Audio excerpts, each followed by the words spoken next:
The laughter came before the words fully landed. A sharp, careless sound. Glasses clinking. Someone behind me choking on champagne. I was standing near the wall, half shadow, half forgotten. The cleaner husband. That's what they thought I was. That's what she told them I was. Janet didn't look at me when her boss raised his glass. She was staring straight ahead. Chin lifted. Lips tight with pride. Like she'd already rehearsed this moment in her head. Like she'd already decided I wasn't part of it. Succeeded despite having no support at home, he said, smiling. Her husband is just a cleaner who can barely read or write. More laughter. Louder this time. I felt it then. Not anger. Not yet. Something colder. Janet laughed, too. She nodded. It's true, she said. He's holding me back. That was the moment everything slowed down. The room tilted. Not visibly. Only inside my chest. Like something heavy finally settled where it belonged. I watched her. The woman I married. The woman who once cried because I forgot to bring flowers. The woman who now erased me with a sentence. I didn't move. I didn't speak. I smiled. Because I had already decided how this night would end. I met Janet 12 years ago, when she had nothing but ambition and a cracked phone screen. I met her before the suits, before the promotions, before the carefully curated version of herself she now wore like armor. Back then, she needed me. I helped her study. I built her resumes. I coached her through interviews she was too nervous to attend alone. I funded her first career wardrobe. Quietly, methodically, anonymously. When my father died, the company became mine. Not overnight. Not publicly. I stayed invisible. I let others take credit. Power is safest when no one is looking at you. Janet never asked what I did anymore. She stopped caring years ago. She liked the story better. The one where she rose alone. The one where I was small. At first I thought the distance was stress. Promotions change people.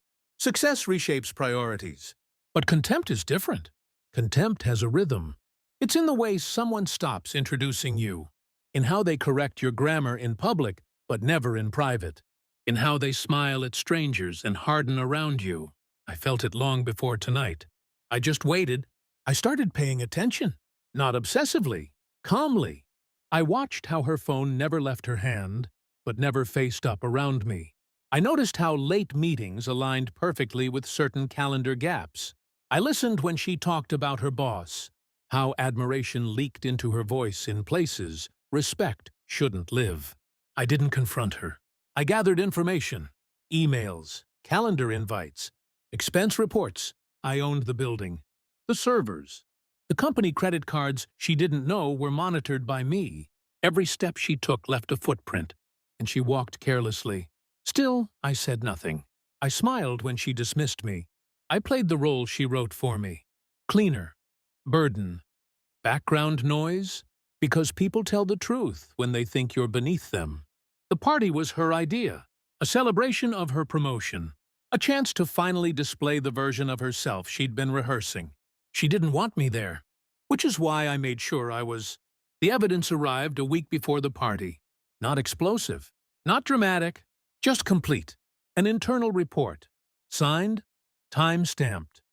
Conversations she swore never happened. Decisions made under the assumption no one important would ever notice. I read it once, then again, not because I needed to confirm it, but because I wanted to feel nothing when I did.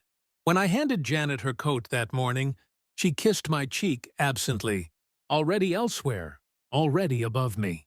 I almost admired the efficiency of her betrayal. Almost. Back in the living room, her boss finished his speech. Applause followed. Janet soaked it in like oxygen. That's when I stood. No rush, no anger. Just a chair sliding back.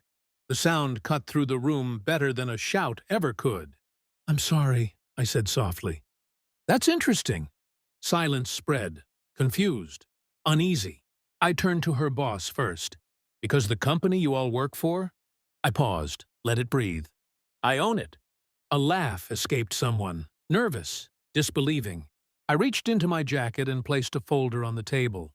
Not thrown, placed. Contracts, filings, signatures. My name? The room changed temperature. Janet's smile collapsed. Not dramatically, but completely. Like a structure losing its final support. Her boss didn't speak. He didn't need to. I turned to her then. Finally. You were right, I said. I was holding you back. Her mouth opened, closed, opened again. For the first time in years, she had nothing prepared. I just didn't realize, I continued, that you needed to fall to feel tall. I walked out before anyone found their voice. I didn't feel victorious in the elevator. I felt clean. Some betrayals don't break you. They clarify you. I left her the apartment, the promotion, the reputation she'd built on borrowed ground. What I took was quieter, control. And as the doors closed, I understood something she never would. Power doesn't need applause. It only needs patience. And I had always been very patient.